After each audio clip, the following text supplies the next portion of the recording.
Hi hello welcome to Kiran TV news. మనతో పాటు Janasena party senior నాయకులు సామినేని ఉదయభాను గారు ఉన్నారు. చిరంజీవి గారితో ఆయనకున్నటువంటి అనుబంధం ఏంటి? చిరంజీవి గారి కుటుంబంతో ఆయనకున్నటువంటి రిలేషన్ ఏంటి? ఎందుకంటే రేపు 22వ తారీఖు మెగాస్టార్ బర్త్‌డే వస్తుంది. దాని సందర్భంగా ఆయన గురించి కొన్ని విశేషాలు తెలుసుకుందాం. సార్ నమస్తే. నమస్తే. సార్ చిరంజీవి గారి గురించి మీకున్నటువంటి సాన్నిధ్యం ఏంటి? బంధుత్వం ఏంటి? ఎలా ఉండేది? మెగాస్టార్ చిరంజీవి గారు అంటేనే నటన అంటే చిరంజీవి గారు, చిరంజీవి గారు అంటే ఒక నటన.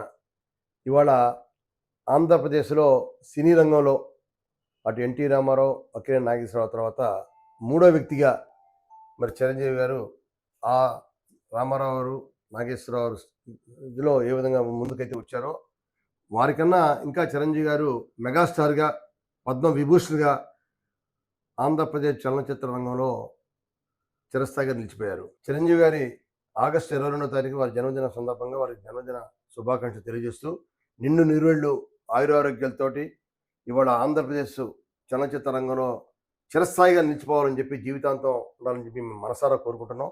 నిజంగా చిరంజీవి గారి గురించి ఆలోచిస్తే మరి వారికి పద్మ విభూషణ్ కూడా కేంద్ర ప్రభుత్వం బిరుదిచ్చారు. అలానే ఆయన ప్రజా జీవితంలో కూడా మొట్టమొదటి నుంచి ఇవాళ ప్రాణదాతగా చిరంజీవి బ్లడ్ బ్యాంక్ అంటేనే అన్ని రాష్ట్రాల్లో పేరు పొందింది. ఇవాళ హైదరాబాద్లో చిరంజీవి బ్లడ్ బ్యాంక్ పెట్టి ఉమ్మడి రాష్ట్రంలో, ఉమ్మడి ఆంధ్రప్రదేశ్లోనే పేరు తీసుకోవడం కాకుండా చాలామందికి ప్రాణదానం చేశారు. మరి అటువంటి చిరంజీవి బ్లడ్ బ్యాంకు మరి కంటిన్యూ అవుతూ ఉంది ఎన్నో సంవత్సరాల నుండి. అలానే ఆయన ఒక శాసనసభ్యుడిగా, పార్లమెంట్ సభ్యుడిగా, కేంద్ర మంత్రిగా మరి ప్రజా జీవితాన్ని కూడా మరి చేసి చాలా అనేక రకాల రాష్ట్రానికి ఉపయోగపడే కార్యక్రమాన్ని కేంద్ర ప్రభుత్వం తీసుకొచ్చి అటు ప్రజా జీవితంలో మంచి పేరు సంపాదించారు, సినీ రంగంలో మంచి పేరు సంపాదించారు.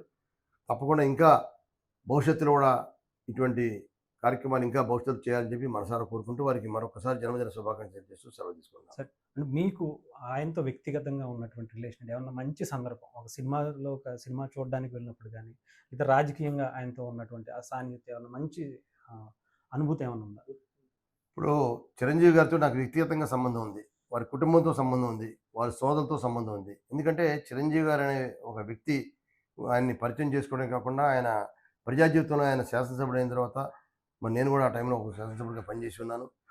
మరి అలా రాజకీయ రంగంలో, సినిమా రంగంలో కూడా నేను కూడా చిరంజీవి అభిమానిగా పవర్ స్టార్ సినిమా, చిరంజీవి గారి సినిమా ఏ సినిమా వచ్చినా సరే నేను తప్పకుండా సినిమా చూసి మెచ్చుకొని ఇంకా అటువంటి చిరంజీవి గారిని ఇంకా కార్యక్రమాలు సినీ రంగంలో బాగా చూడాలని చెప్పి అందరూ చెప్పేవాళ్ళం.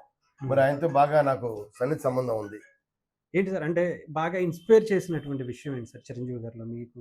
బాగా ఇది ఆయన దగ్గర నుంచి నేను నేర్చుకున్నాను అంటే మంచి కార్యక్రమం. అలానే ఆయన సినిమా రంగంలో చూసుకుంటే సినిమాలు చూస్తే స్వయం కృషి అనే సినిమా చూడగానే ప్రతి వాళ్ళు కూడా అసలు రోమాలు నక్కబరుచుకుంటూ ఉంటాయి.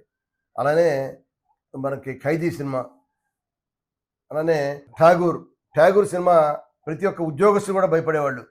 ఉద్యోగస్తులు కూడా అమ్మ చిరంజీవి గారి లాగా నేను కూడా ఉండాలని చెప్పి ప్రతి ఉద్యోగుడు కోరుకున్నాడు, ప్రభుత్వ ఉద్యోగి.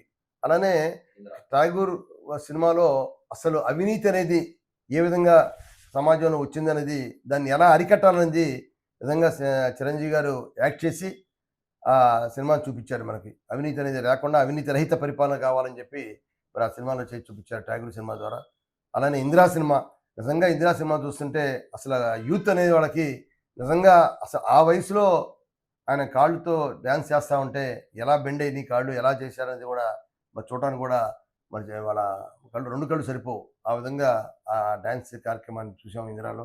ఇలా ఎన్నో సినిమాలు, ఆయన ఏ సినిమా చూసినా ప్రత్యేకత ఉండేది. కాబట్టి అటువంటి సినిమాలు కానీ ఆయన వారితో కుటుంబంలో ఉన్న పరిచయాలు కానీ మరి ఎప్పటికీ మర్చిపోలేము. అంటే ఆయనతో ఇప్పుడు ఉన్నటువంటి సినిమా స్థానంలో ఆయన నెంబర్ 1గా ఉన్నారు. ఇంకా ఉన్నత స్థాయికి వెళ్ళాలని ఏ రోల్లో ఆయన చూడాలని మీరు కోరుకుంటున్నారు? తప్పకుండా చిరంజీవి గారు అనేది ఒక మంచి వ్యక్తిత్వం ఉన్న మనిషి. ఆయన భావాలు చాలా మంచి భావాలు. సమాజాన్ని కూడా మంచి సమాజంగా తీర్చిదిద్దాలి, యువత కూడా పెడదరవ పట్టకుండా ఉండాలని చెప్పి ఆయన మొట్టమొదటి చెప్తూ ఉంటారు. రాజకీయ రంగంలో ఉన్న నాయకులు కూడా కలుషితం లేకుండా పరిపాలన చేయాలని చెప్పి మనస్తత్వం ఉన్న నాయకుడు చిరంజీవి గారు. వారు భవిష్యత్తులో కూడా మరి ప్రజా జీవితంలో ఆయన రిటైర్డ్ అయ్యేంత వరకు కూడా ఇంకా ప్రజాసేవ చేయడం కోసం ముందుకు వస్తే మాలాంటి వాళ్ళంతా కూడా మేము సంతోషిస్తాం. ఇన్స్పిరేషన్గా మేము ఆయన చూసి సంతోషిస్తాం. కాబట్టి తప్పకుండా చిరంజీవి గారికి ఇంకా ప్రజా జీవితంలో వచ్చే అవకాశాలు బాగా ఉన్నాయని చెప్పి మేము భావిస్తున్నాం. అలానే ఇవాళ చిరంజీవి గారు అటు సినిమా రంగంలో, ప్రజా జీవితంలో శాసనసభ్యుడిగా, రాజ్యసభ సభ్యుడిగా, అలానే కేంద్ర మంత్రిగా పనిచేశారు. అన్ని రంగాల్లో కూడా మంచి పేరు సంపాదించిన అటువంటి చిరంజీవి గారు లాంటి వ్యక్తికి భారతరత్న అది కూడా అవార్డు చేస్తే ప్రతి ఒక్క ప్రేక్షకుడు కానీ, ప్రజలు కానీ అందరూ కూడా మెచ్చుకుంటారని చెప్పి నేను తెలియజేస్తున్నాను. Right sir. Thank you sir.